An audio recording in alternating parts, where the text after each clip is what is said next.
वेद, Gita, Bible, Quran मजीद, कबीर सागर में प्रमाण है। कबीर साहब अल्लाह, कबीर देव भगवान है। चलती चक्की देख कर दिया कबीरा रोए, दो पाटन के बीच में जिंदा बचा न कोय। इन सभी आदरणीय महापुरुष का मृत्यु ऐसा दर्दनाक क्यों होता है? साधारण मानव का भी ऐसा मृत्यु नहीं होता है। आदरणीय कृष्ण भगवान को एक शिकारी बहेलिया तीर से मार दिया और वो मृत्यु को प्राप्त हो गए। आदरणीय राम जी सरजू नदी में समाधि लगाकर डूब गए और उनका मृत्यु हो गया। आदरणीय ईसा मसीह को सूली पर चढ़ाकर जान से मार दिया गया। आदरणीय मोहम्मद साहब के अपना 3 पुत्र पहले ही मर चुके थे, फिर वो शारीरिक दर्द, बेचैनी और तबाही से अपना प्राण भी त्याग दिया। आदरणीय महात्मा बुद्ध जहरीला भोजन खाकर अपना प्राण त्याग दिया। यह महापुरुष कोई भी भूला होकर नहीं मारा, न विपरीत परिस्थिति को काट पाए। कबीर साहब को पंडित, काजी, मुल्ला और सिकंदर लोदी सम्राट 52 बार मारने का पूरा कोशिश किया, लेकिन हर बार असफल हो गया। कबीर परमेश्वर 120 वर्ष के बाद उत्तर प्रदेश के मगहर जिला में अपने इच्छा से 2 राजाओं और हजारों सैनिकों के बीच में सशरीर सतलोक गए। चादर के नीचे उनके बराबर फूल ही फूल, सुगंधित फूल मिला और हिंदू राजा वीरदेव बघेल सिंह और मुस्लिम राजा बिजली खान दोनों आपस में वह आधी आधी फूल बटकर एक मंदिर बनवाया, एक मस्जिद बनवाया। अब सुनिए संत रामपाल गुरु भगवान के जुबान से पूर्ण इबादत एवं सत्य भक्ति का सत्संग। बहुत ही पुण्यकर्मी प्राणी को मनुष्य शरीर प्राप्त होता है। उससे भी पुण्यकर्मी प्राणी वो है जो सत्संग प्राप्त कर लेता है।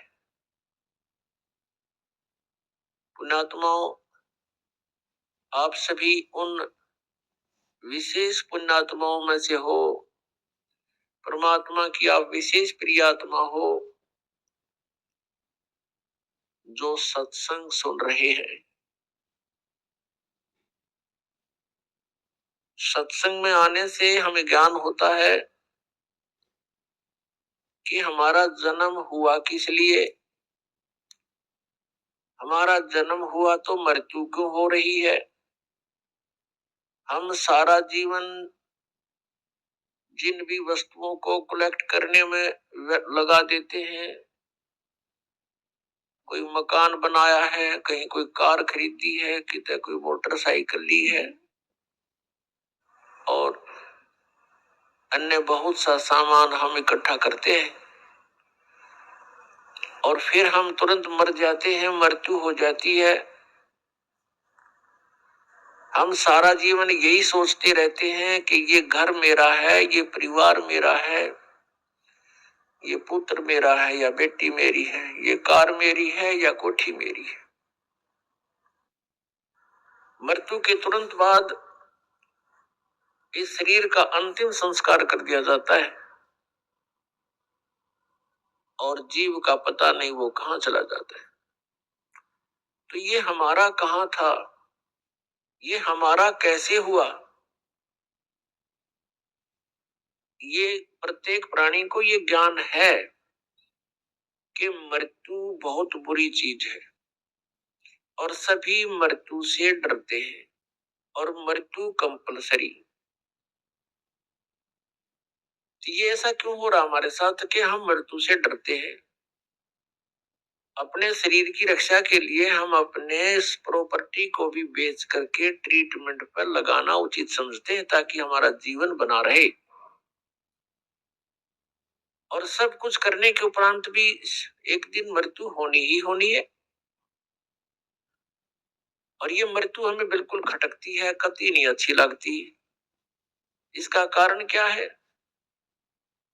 कभी माइंड पर थोड़ा बहुत हम विचार करने की सोचते, वजन डालते हैं तो कोई विकल्प नजर नहीं आता था, क्योंकि हम देखा करते थे कि जिनको हम भगवान मानते हैं वो भी मरे, श्री राम, श्री कृष्ण, और उनकी मृत्यु देखी जाए तो बहुत आम व्यक्ति से भी गलत ढंग से हुई। भगवान श्री रामचंद्र जी ने सरयू नदी में जल समाधि ली जीवित। भगवान श्री कृष्ण जी के पैर में विषाक्त तीर मार के उनका वध हुआ।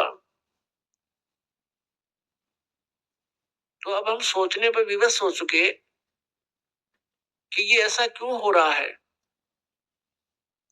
पहले तो हम इतना वजन नहीं देते थे क्योंकि हम सोच लेते थे मृत्यु होगी, लेकिन अभी नहीं।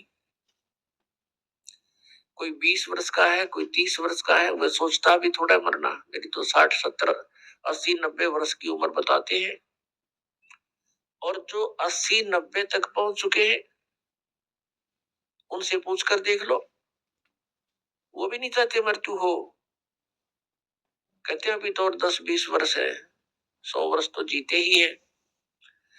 और कभी भी मृत्यु हो जाती है तो हमारा जो एस्टिमेट था वो गलत हो गया। तो हमारा एस्टिमेट एक जीव का एस्टिमेट है, अप्रोक्सीमेशन है। तो इसके लिए हमने परमेश्वर के द्वारा दिए गए उस ज्ञान पर चलना पड़ेगा, तभी हम सफल होंगे। अब हम मृत्यु को बिल्कुल पसंद नहीं करते, मृत्यु हो रही है। इसका कारण क्या है? क्योंकि हम ऐसे स्थान से आए हुए हैं जहां मृत्यु नहीं होती थी और वृद्ध अवस्था भी वहां नहीं थी। प्राणी मनुष्य जीवन प्राप्त करके बुढ़ापा पसंद नहीं करता और कंपलसरी मृत्यु पसंद नहीं करता, कंपलसरी होगी। तो ये वहां नहीं थी जहां से हम आ गए अपनी गलती करके। अब चाहे कोई 70 80 साल वर्ष का हो गया है, वो भी नहीं सोचा है मैं युवा दिखाई दूं। और किसी अच्छा कोई सेठ है या कोई राजनेता है, पैसे का ब्योंत है, विदेशों में जा करके, फॉरेन में जाकर और पूरी अपनी स्किन वो कराते हैं चेहरे की, दोबारा उसकी बढ़िया मेकअप बनवा का सर्जरी करवा के। और युवा दिखाई दूं, कितने दिन हो गया सर्जरी कामयाब, और फिर कभी गोली से मारा था, एक्सीडेंट दुर्घटना मर जाता है, और रहेगी मेकअप बड़ी बनाई। तो जो हमने इस मिट्टी से लाभ लेना था उसका हमने पता नहीं चला, इसको कैसे सदुपयोग करें। हम ऐसे लोक में रहते थे जहां वृद्ध अवस्था नहीं आती थी, सदा युवा रहते थे और मृत्यु नहीं होती थी। और जब तक हम उस स्थान पर नहीं जालेंगे तब तक ये रोग कटे नहीं, यह समस्या समाधान हो नहीं सकता। उसके लिए जानकारियां सत्संग में बताई जाती है। क्या बताया जाता है? तू कौन कहां से आन फंजा, देखो आगे बिरानी क्यों जलता। तू कौन कहां से आन फंसा, यहाँ आगे बिरानी क्यों जलता। चल थीर करूं अवगत नगरी, जा चौर सुहंगम अजब ढूरता। क्या बताते हैं कि तू कहां से आके फंस गया और यहाँ बिरानी आग में जल रहा है। और परमात्मा कह रहे हैं कि चल तुझे वहां ले चलता हूं जहां जीव कभी नहीं मरता। उस लोक में चलो जहां जाने के बाद फिर कभी मृत्यु नहीं होगी। वो सत्यलोक है। सत्यलोक से हम सभी आए हुए हैं। और यहाँ हम कैसे आगे, हमसे कौन सी भूल बनी थी, ये भी परमात्मा ने ही आकर हमें याद दिलाई है। क्योंकि हम जो गलती वहां कर चुके थे हम उसको गलती नहीं मान रहे थे। जो हम सतलोक में गलती किया करते थे हमने उस गलती को गलती नहीं माना था। इसलिए हमें आज तक भी ये महसूस नहीं हुआ था कि हमने कौन सी गलती कर दी जो यहाँ दुर्गति हो रही है। तो ये जानकारी आपको सत्संग में बताई जाती है, दी जाती है। और ये ज्ञान जो आपको सुनाया जा रहा है ये परमेश्वर ने स्वयं आकर ही बताया है।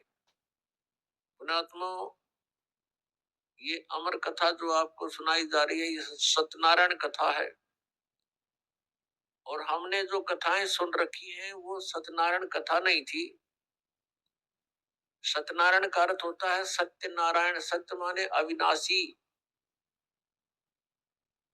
जिसका नाश कभी ना हो, सच्चा भगवान, सच्चा साहेब, हम सत साहेब बोलते हैं उसको। और पहले उसको सत्यनारायण कहा करते थे। सत्यनारायण, नारायण का क्या अर्थ होता है कि जल के ऊपर विराजमान होने वाला परमात्मा। वो परमात्मा नारायण जो है ये कबीर देव है, कबीर साहब है,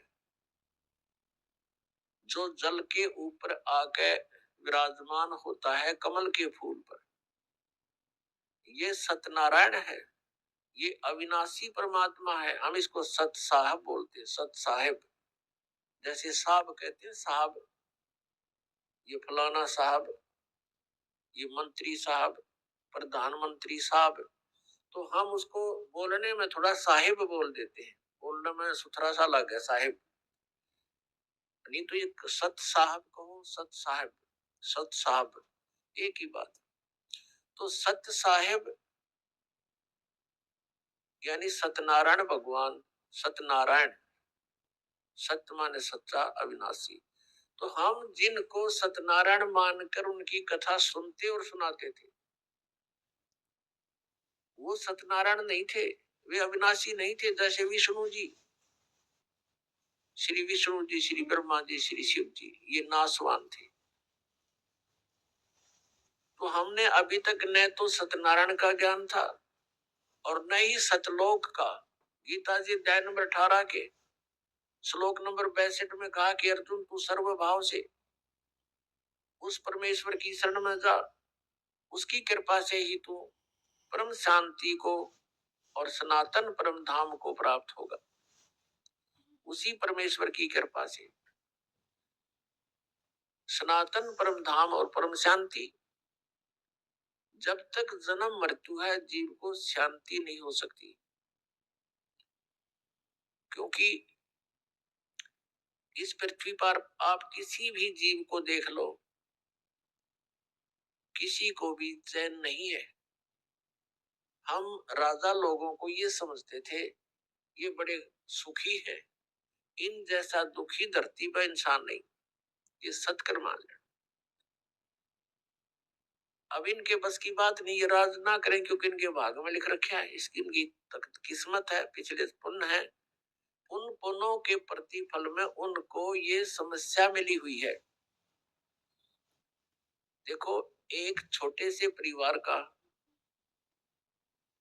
एक मुखिया होता है जिसमें 5-7 सदस्य होते हैं। उनकी व्यवस्था में वो कितना दुखी रहता है। किसी कोई बीमार हो गया, किसी के कपड़े लाने हैं, किसी की फीस भरनी है, फिर विवाह के योग्य हो गए, विवाह ना हुआ तो चिंता होगी, तो फिर आगे बनवाना और समस्या, पुत्र ना हुए उनके तो समस्या। तो कहने का भाव ये है, वो एक ही छोटे से परिवार के पोषण में रात को भी सपने में भी दुखी रहता है। और राजा तो एक बहुत बड़े क्षेत्र का मुखिया बन जाता है, पिता बन जाता है। राजा प्रजा का पिता होता है और उसको कितनी चिंता रहती है, कहीं फ्लड आ गया है तो राजा को धक्का देसी होगी कि दुर्घटना होगी, तो उसकी उसी को समस्या होती है। कहीं कुछ बनाना है, कहीं कोई अशांति फैल गई है, कोई एमएलए खिसकन की सोच रहे हैं तो नींद आवानी। तो यहाँ कहते हैं परमात्मा की यहाँ शांति नहीं किसी प्राणी को। राजा लोग निर्धन तो सोचता है धनवान सुखी, धनवान सोचते हैं कि राजा सुखी। राजा सोचता है कि भाई स्वर्ग में बताओ सुख तो वहां होगा। ये सत्कर्म मान लेना आप। इन राजा लोगों को सुख नाम की चीज नहीं है, सपने में भी नहीं सुख इनको। और फिर ये सोचते हैं स्वर्ग में सुख है। जिन बकवादों को हम सुख मानते हैं वो सुख नहीं है। परमात्मा कहते हैं झूठे सुख को सुख कहे ये मान रहा मनमोद, ये सकल जबीना काल का कुछ मुख में कुछ कोट। बेटा जाया खुशी हुई बहुत बजाए थाल, ये तो आना जाना लगा हुआ है जो कीड़ी का नाड़।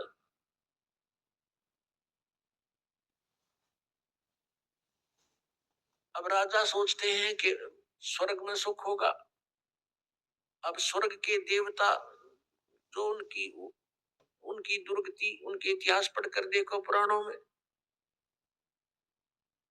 कभी असुर और देवताओं का, असुरों का युद्ध हो गया, राक्षसों का, कभी देवता हार गए, कभी असुर हार गए। इंद्र जो स्वर्ग का राजा होता है, गद्दी छोड़ भाग गया, असुरों ने कब्जा कर लिया स्वर्ग पर। वो कहीं जंगल में भूखा प्यासा भटक रहा है और इंद्र सोचता है कि ब्रह्मा विष्णु महेश सुखी होंगे। ये तीन लोग के एक एक विभागीय मंत्री हैं। अब ये ब्रह्मा विष्णु महेश कितने सुखी हैं। श्री विष्णु जी के अवतार श्री कृष्ण जी, श्री रामचंद्र जी, श्री रामचंद्र के रूप में राजा दशरथ के घर जन्म जब श्री विष्णु जी का हुआ,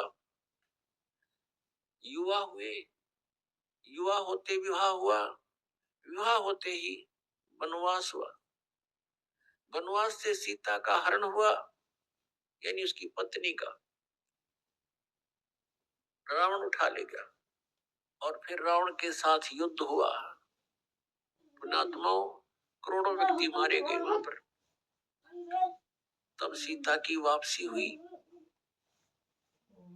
वापसी आने पर बड़ी खुशी बनाई, नगरी में दीप जलाए गए घी के। सीता के वापस, श्री राम के वापस आने पर, सीता लौटा लाने पर,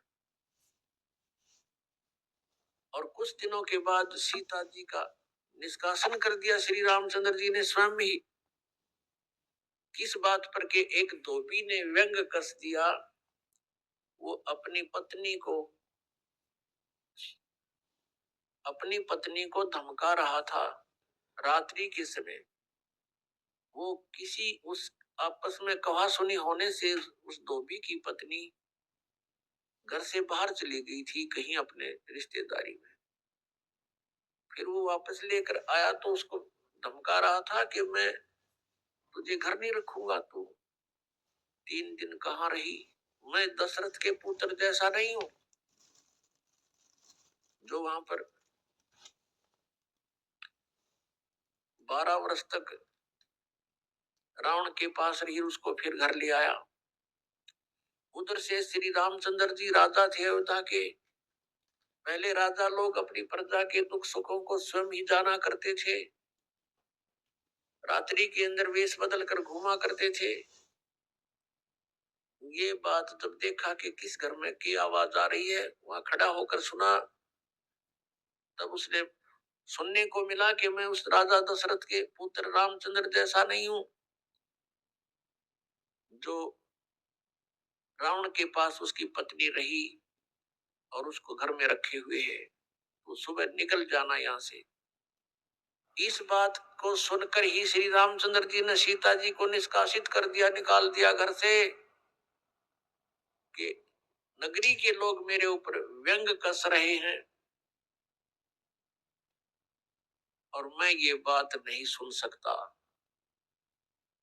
पुण्यात्माओं, जब सीता जी को रामचंद्र जी लाने लगे, रावण का वध करके लंका का राज्य विभीषण को देकर, तब श्री रामचंद्र जी ने कहा था कि मैं तेरी परीक्षा लूंगा और यदि परीक्षा में सफल होगी तो मैं ले चलूंगा, नहीं तो नहीं ले चलूंगा। मैं तुझे अग्नि में जलाऊंगा, यदि तू अग्नि में जल गई तो समझू तेरी कि तू कलंकित थी, तू रावण को समर्पित हो चुकी थी, और यदि अग्नि में तू नहीं जली तो मैं निष्कलंक जानूंगा, तब तुझे ले चलूंगा। ऐसा ही किया गया, सीता को अग्नि में बैठा दिया और हजारों की संख्या में दर्शक थे। सीता जी नहीं जली और सब ने कहा कि भगवान निष्कलंक है, माई निष्कलंक है, और इतनी कठोर परीक्षा लेकर के वापस अपने घर लाया था। और फिर एक व्यक्ति के कहने से श्री रामचंद्र जी ने उसको निकाल दिया, अपनी पत्नी को। तो कहाँ गई वो उसका अपना जजमेंट? तो ऐसे ये राजा के योग्य भी नहीं थे ये लोग, और हम इनको भगवान मान रहे थे। एक गर्भवती औरत को अपनी को घर से बाहर निकाल देता है, कहीं मरो कहीं जाओ, कोई बात थी यार? फिर परीक्षा लेने की क्या जरूरत थी? और क्यों इतनी दुनिया मरवाई, फिर छोड़ देता रहे, रावण के पास ही रहती हो। पुणात्मा, यहाँ का राजा काल भगवान है, और ये नहीं चाहता कि यहाँ के प्राणियों को परमात्मा का पता लग जाए, जिस कारण से इसने इनको भगवान सिद्ध करवा रखा था अपने नकली दूतों के माध्यम से। और फिर क्या होता है लास्ट में, श्री रामचंद्र जी ने अश्वमेघ यज्ञ घोड़ा छोड़ दिया कि पूरी पृथ्वी पर शासन प्राप्त करने के लिए, कि इस घोड़े को जो पकड़ेगा वो युद्ध करे मेरे साथ। वो घोड़ा उन्हीं के पुत्रों ने, जो सीता जी ने बाहर जाके जन्म दिया था ऋषि वाल्मीकि की कुटिया में, एक पुत्र गर्भ में था, दूसरा फिर वाल्मीकि जी की मिसअंडरस्टैंडिंग के कारण एक घास से, यानी कुसा से, या घास होती है डाब, इससे एक लड़का बनाया था। ये अलग कहानी है, फिर बताएंगे। तो लव और कुश नाम से प्रसिद्ध हुए। लव तो सीता के गर्भ से जन्म हुआ था, और कुश को वाल्मीकि जी ने अपनी भक्ति शक्ति से उसको बनाया था। लव और कुश युवा थे, उन्होंने वो श्री रामचंद्र जी का घोड़ा पकड़ लिया। फिर उनका पिता पुत्रों का युद्ध हुआ, तो दोनों ने छक्के छुड़ा दिए राम के, और सीता जी फिर भी उनके हाथ नहीं आई, और वो पृथ्वी के अंदर समा गई। और श्री रामचंद्र जी ने आकर के सरयू नदी के अंदर, अयोध्या के साथ से बह रही एक सरयू दरिया, उसमें जल समाधि ले ली इसी दुख में। अब श्री कृष्ण जी का इतिहास देख लो। श्री विष्णु जी अवतार, श्री कृष्ण जी श्री राम वाली, श्री रामचंद्र जी के जीवन वाला भोग भोग के वो प्राणी श्री कृष्ण रूप में फिर जन्म हुआ। सारा जीवन दुखी रहा श्री कृष्ण, सारा जीवन जेल में जन्म हुआ, माता पिता कैद में, कभी मामा शत्रु हो गया, कभी पूतना मारने जा रही है, कभी केसी, कभी चाणोर शत्रु हो गया, कभी जरासिंह लड़ने को आ रहा है, कभी शिशुपाल से युद्ध हो रहा है, कवासुनी हो रही है, और कभी फिर कल्यवन आ रहा है। इस दुख में श्री कृष्ण जी ने मथुरा का त्याग कर दिया, और ऐसे स्थान पर रहने लगे जहां कोई ना पहुंच सके।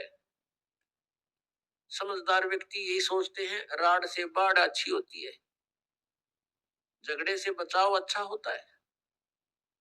श्री कृष्ण जी उन सबको भी मार सकते थे, क्योंकि वो त्रिलोक के में एक विभागीय मंत्री है, विशेष शक्ति होती है प्राणी में, वो उनके अंदर शक्ति थी।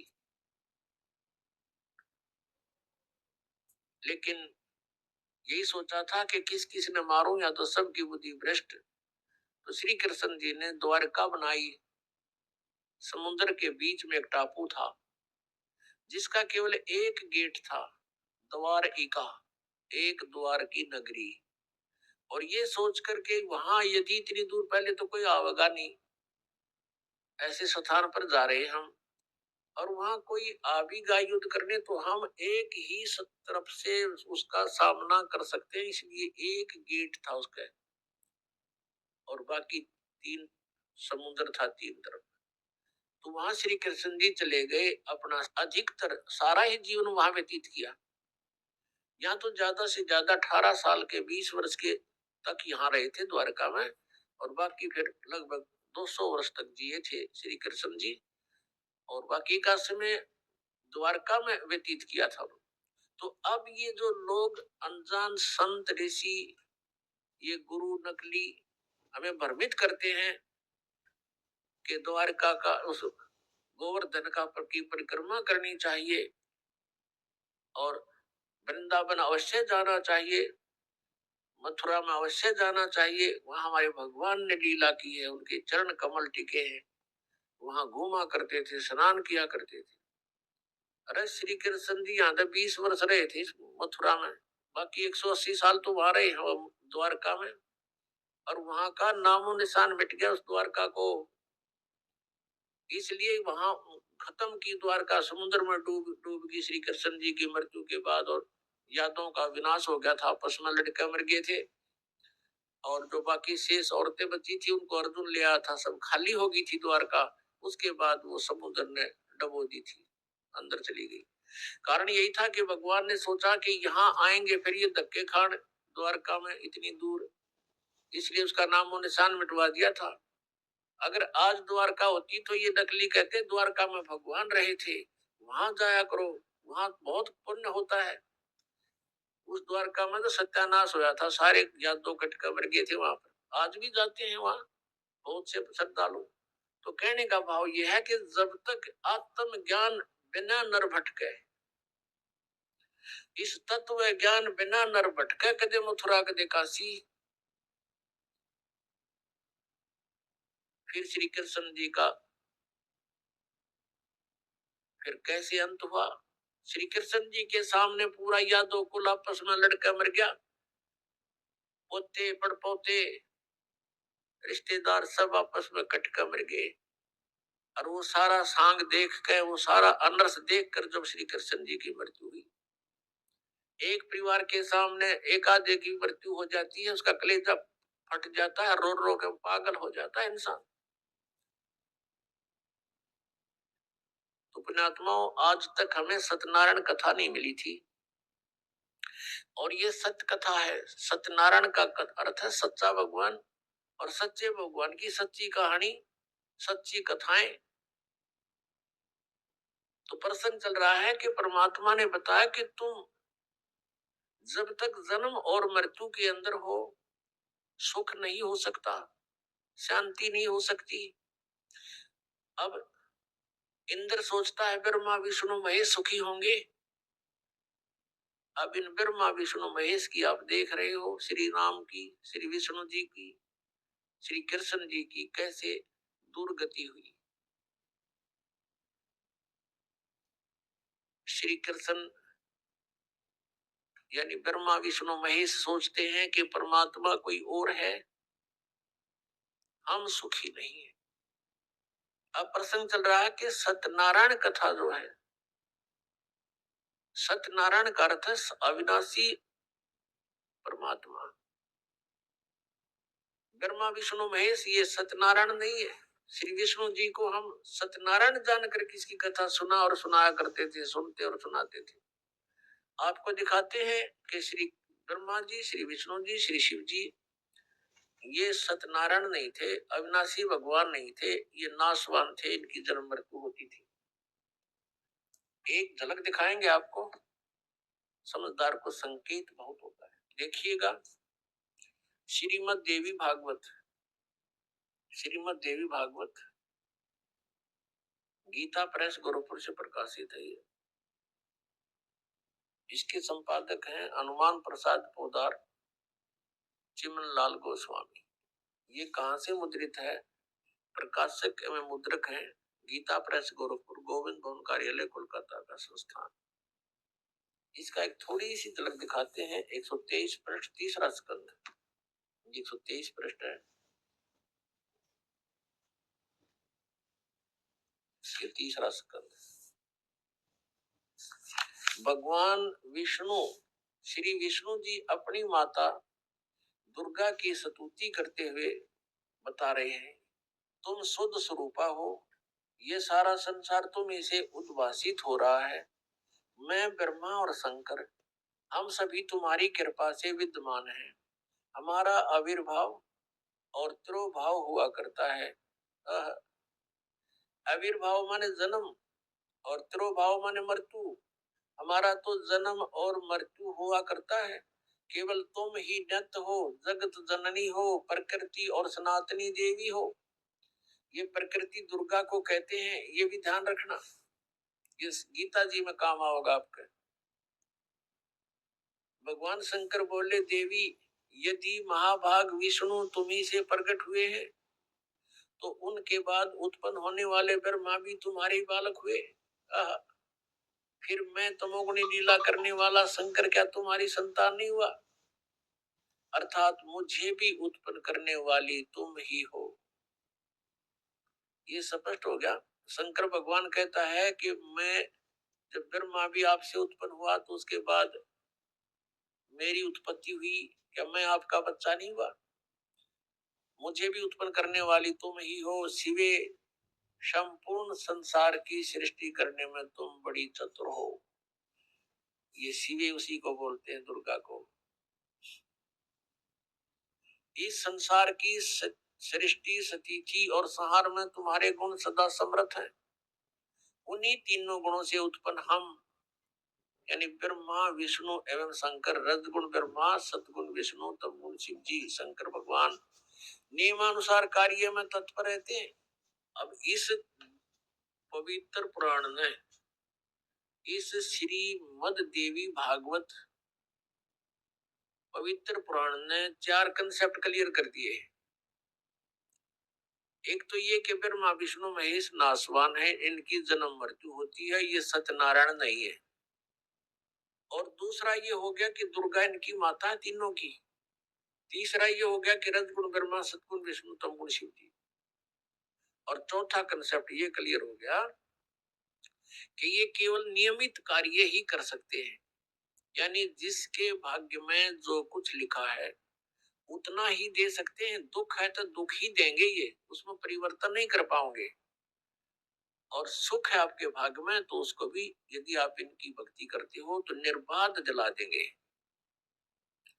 लेकिन ये कर्म, आपके कर्म में दुख है तो उसको परिवर्तन नहीं कर सकते। ये किसी भी प्रकार के पाप कर्म दंड का नाश नहीं कर सकते, ना संचित कर्म को नाश कर सकते और न ही इस प्रारब्ध के कर्म का नाश कर सकते। और संचित जो हम कर रहे हैं, जो क्रियावान है, ये भी उसको नहीं बदल सकते। जैसे महाभारत का युद्ध हुआ, श्री कृष्ण जी ने बहुत कोशिश की, यानी विष्णु जी ने, कि ये युद्ध ना हो। उनकी 100 प्रयत्न करने पर भी युद्ध होकर ही रहा। तो जो क्रियावान कर्म थे वह भी ना बचे, उनको भी नहीं चेंज कर सके। कितना अनर्थ हुआ, करोड़ों व्यक्ति मारे गए। वो सारा पाप पांडवों के सिर पर रखा गया। और प्रारब्ध के कर्म को ये अपना भी नहीं काट सकते। प्रारब्ध तो दूसरों का नहीं कैसे काटेंगे। जैसे श्री राम रूप में श्री रामचंद्र जी ने सुग्रीव के भाई बाली को मारा था, धोखा देकर वृक्ष की ओट लेकर तीर मारा था। उसका भी बदला देना पड़ा, वो भी कर्म दंड भोगना पड़ा। उसके प्रारब्ध में लिखा गया वो कर्म श्री कृष्ण रूप में। जो बाली वाली आत्मा थी वो तो एक शिकारी बना, और श्री राम वाली आत्मा श्री कृष्ण बने। और श्री कृष्ण जी का वध विषाक्त तीर यानी जहर से बुझे हुए तीर मार कर उस एक शिकारी ने उनका वध किया।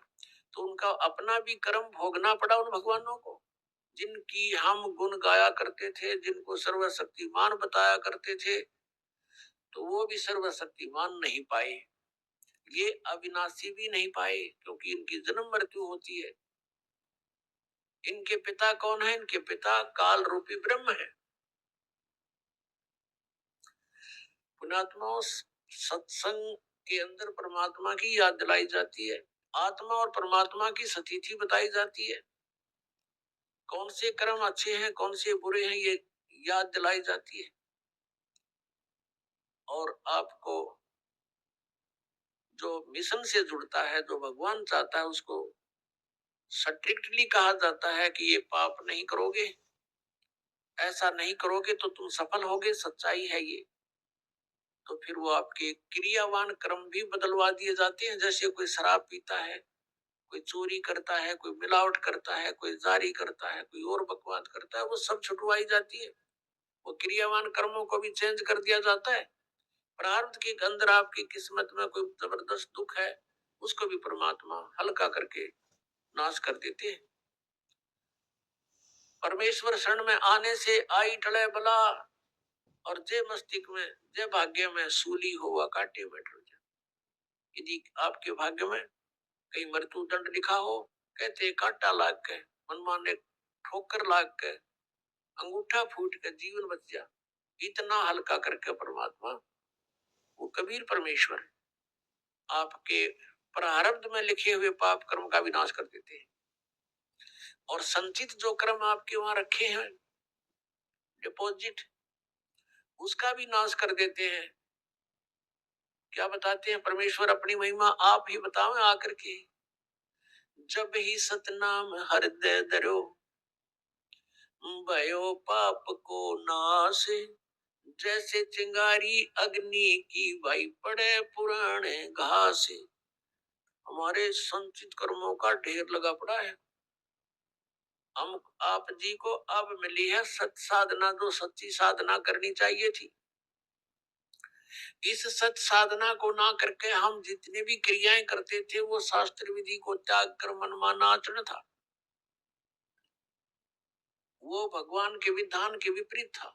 श्रीमद् भगवत गीता अध्याय नंबर 16 के श्लोक नंबर 23 में लिखा कि अर्जुन, शास्त्र विधि को त्याग कर जो मनमाना आचरण करते हैं,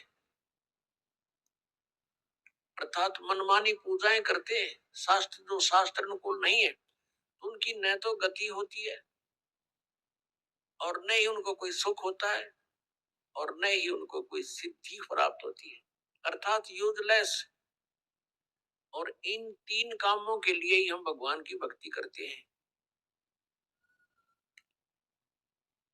और वही उन साधनाओं से कोई लाभ नहीं होता जो शास्त्र विधि को त्याग कर मनमाना आचरण करते हैं। तो उन क्रियाओं से हमें पुण्य बना नहीं, भक्ति धन जुड़ा नहीं। और जो साधना हम करते थे शास्त्र विधि को त्याग कर, उससे पुण्य के स्थान पर पाप बनते रहे। हम जिस लोक में रह रहे हैं, ये काल का लोक है। यहाँ सुख नहीं, यहाँ तो सारा निर्दयी कार्य है इस भगवान का। क्योंकि जिसका नाम काल है, जो है ही कसाई, तो वहां सुख कैसे हो सकता प्राणी को। अब इसने ये खुद कहता, गीता जी अध्याय नंबर 11 के श्लोक नंबर 32 में, श्रीमद् भगवत गीता में, कि अर्जुन मैं काल हूं और सबको नष्ट करने के लिए प्रवृत्त हुआ हूं। अर्जुन 11वें अध्याय के 21वें श्लोक में कह रहा है कि ये भगवान, आप तो देवताओं को भी खा रहे हो, आप तो ऋषियों के भी खा रहे हो, और इस ऋषियों का समुदाय आपके आगे हाथ जोड़ रहा है, मंगल हो मंगल हो, बख्श दो बख्श दो। आप तो इनको भी खा रहे हो। ये कहता मैं तो काल हूं भाई, मैं ना छोड़ दू किसी ने, और तू ना युद्ध करेगा तो भी मारूंगा इनको, ये तो मार रखे मैंने। तो पुण्यात्मा जो खुद न्यो का मैं काल हूं और उसको हम भगवान मान रहे, हम तो सांप पूज रहे थे, सर्प। अब श्री कृष्ण काल नहीं थे। श्री कृष्ण जी ने इस गीता के ज्ञान से पहले अपने आप को कभी काल नहीं कहा, और उसके बाद कभी अपने आप को काल नहीं कहा। ये तो काल जो है, ये 21 ब्रह्मांड का स्वामी है, और ब्रह्मा विष्णु महेश का ही पिता है। ब्रह्मा विष्णु महेश जी की दुर्गा माता है, और ये इसको श्राप लगा हुआ ब्रह्म को, इस काल काल कहो चाहे ब्रह्म कहो, ये काल रूपी ब्रह्म भी कहलाता है। तो उस श्रापवश इसने 1 लाख मानव शरीरधारी प्राणी नित आहार करना पड़ता है, और उसके लिए हमें यहाँ रोक रखा है इसने। अब जैसे कसाई बकरे पालता है,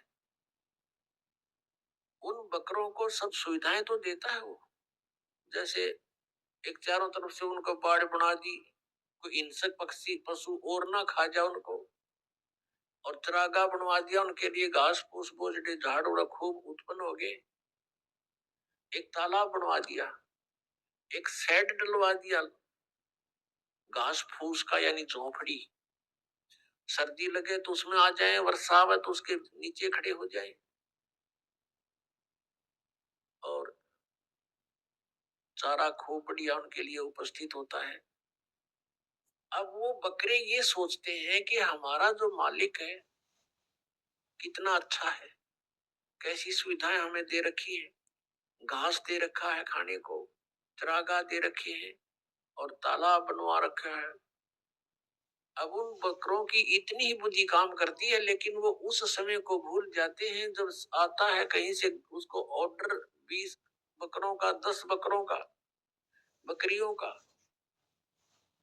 तो वो क्या करता है, जाकर के उनसे लेकर डंडा और छांट लेता है मोटे मोटे। अब उसमें किसी का बेटा मरो, चाहे किसी की बेटी कटो, चाहे माँ कटो, चाहे बाप मरो, वो ना देखता है किसका बेटा है, किसकी माँ है, इसकी माँ का क्या हाल होगा, रोएगी, इसका इसका बच्चे रोएंगे, तो वो तो उनको निकाल लाता है, वह नहीं सोचता, उसके मन में भी ना आती है बातें, उसने तो छांटने मोटे मोटे और जाके कड़च करवा देता है, कटवा देता है। तो यही हालत आप जी की हमारी यहाँ पर हो रही है। आप देखते हो दुर्घटना में परिवार के परिवार नाश हो जाता है। वैसे किसी आपदा में जैसे भूकंप आ गया, वहां पर क्षेत्र नष्ट हो जाता है। किसी परिवार के 4 मर गए, 5 मत, किसी के 6 मत, 4 3 मर गए, कुछ बालक बचे, किसी का बाप बच गया। तो ये स्थिति हमारी यहाँ पर है, जैसे वो कसाई के बकरों की होती है। और हम ये सोचते हैं देखो कितना अच्छा भगवान है, कितनी अच्छी पृथ्वी दे रखी है, इस पर अच्छे नाना भिन्न भिन्न प्रकार के फल फ्रूट हैं, काजू किस्म सेब संतरे, कभी झरने बह रहे हैं, बढ़िया दरिया बह रही है, नीचे जल है, बहुत अच्छा वातावरण है, और हम संतान उत्पत्ति करते हैं और खाता वो है। लेकिन हम सोच नहीं पाए कि ये हो क्या रहा है, ये क्या हो रहा हमारे साथ, क्योंकि हमारी बुद्धि इतनी कमजोर बना दी इसने, और ऐसा शरीर में हमें फिट कर दिया कि हम ज्यादा सोच नहीं सकते। इसमें कभी कुछ हो रहा है, कभी कोई बीमारी या टेंशन, 100 प्रकार की समस्या इसके अंदर। तो ये ज्ञान भगवान ने आके बताया कि तुम यहाँ इस काल के लोक में रह रहे हो और यहाँ तुम सुख खोज रहे हो। तो जो प्रसंग चल रहा है कि ये पाप कर्म का नाश नहीं कर सकते और ये खुद भी दंड भोगते हैं। ब्रह्मा विष्णु महेश के पिता हैं ये काल भगवान, और जो शास्त्र विधि को त्याग का मनमाना आचरण करते हैं, तो हम ऐसे लोक में रह रहे हैं कि उस शास्त्र अनुकूल साधना करेंगे तो कुछ पुण्य तो हो जाएंगे, लेकिन पाप भी पैरेलल होंगे तो वो अलग से लिखे जाते हैं। जब तक हम परम पूज्य कबीर देव परमेश्वर की शरण में नहीं आते, और वो भी परम संत के माध्यम से, नकली संतों से भी परमात्मा से कनेक्ट नहीं हो सकोगे, चाहे वो कबीर पंथी भी कहलाते हैं, क्योंकि उनके पास वो मंत्र नहीं है जिससे परमात्मा हमें लाभ दे सकता है। अब जैसे कोई गणते झंडी काटे तो को प्रॉपर वे थोड़ा ही है, वो तो बकवाद है। झंडी काटनी है तो तिखा कुआड़ा चाहिए, कट्टा कट कर दे 1 घंटे में साफ, और उस गणका लगा रहे 10 दिन तक कंडे मोर वाले। तो साधन ठीक हो परमात्मा के पाने का, परमात्मा मिलेंगे। तो प्रसंग चल रहा है कि जिस लोक में हम रह रहे हैं ये ऐसे निर्दयी का लोक है। आप यहाँ अपने पेट के लिए जा रहे हो, जाना पड़ता है, रास्ते में कीड़ी मकोड़ी ना जाने कितने जीव जंतु आपके पैरों के नीचे कुचले जाते हैं, और ये पता भी होता है और फिर भी नहीं बचा जा सकता हमसे। परमात्मा कहते पृथ्वी ऊपर पग दो धारे और करोड़ जीव एक दिन में मारे। अब कहने का भाव ये है कि जो हम साधना करते थे शास्त्र विधि को त्याग कर, उनसे पुण्य तो कोई बना नहीं था, क्योंकि वो शास्त्र विरुद्ध होगी। और पाप अपने आप बने थे। जैसे 1 एकड़ जमीन है, यानी कोई 2-4 एकड़ जमीन है, उस जमीन में, उस पृथ्वी पर यदि उस जमीन से हम कुछ लाभ लेना चाहते हैं, जैसे कणक उगाना चाहते हैं, गेहूं, चना, बाजरा, ज्वार, कोई भी फसल हम बनाना चाहते हैं, तो उसके लिए हमने एक विशेष प्रयत्न करना पड़ेगा। वो घास पहले वाला काटना पड़ेगा, उसमें कोई झाड़ बोझड़े उग गए हैं, वो काट काट कर बाहर करने पड़ेंगे, और फिर हल से, ट्रैक्टर से, यानी परिश्रम करना पड़ेगा और पैसे लगाने पड़ेंगे। अपनी मेहनत से, मजदूरी से या पैसे से उसकी गुड़ाई करनी पड़ेगी। फिर बीज डालना, वो भी पैसा, यानी बीज जो डालेंगे, चाहे मोल लाकर डालेंगे या अपने घर से डालेंगे, तो वो भी पैसा ही लग रहा है। फिर सिंचाई का, उसके अपन फिर अपनी पर्सनल मेहनत, ये सब इतना व्यय करके और समय भी सारा दिन उसी के चक्कर में लगे रहना, तब जाकर के कहीं फसल बनती है, गेहूं प्राप्त होते हैं। और उसी जमीन, उसी पृथ्वी को आप बिल्कुल ना छेड़ो, कुछ ना करो, उसमें भी फिर भी अपने आप अड़ंगा उग गया होगा, अपने आप इतना कुबाड़ो उसके अंदर उत्पन्न हो जाएगा, वो दिखे भी नहीं पृथ्वी है यहाँ पर, तो वो यूजलेस है।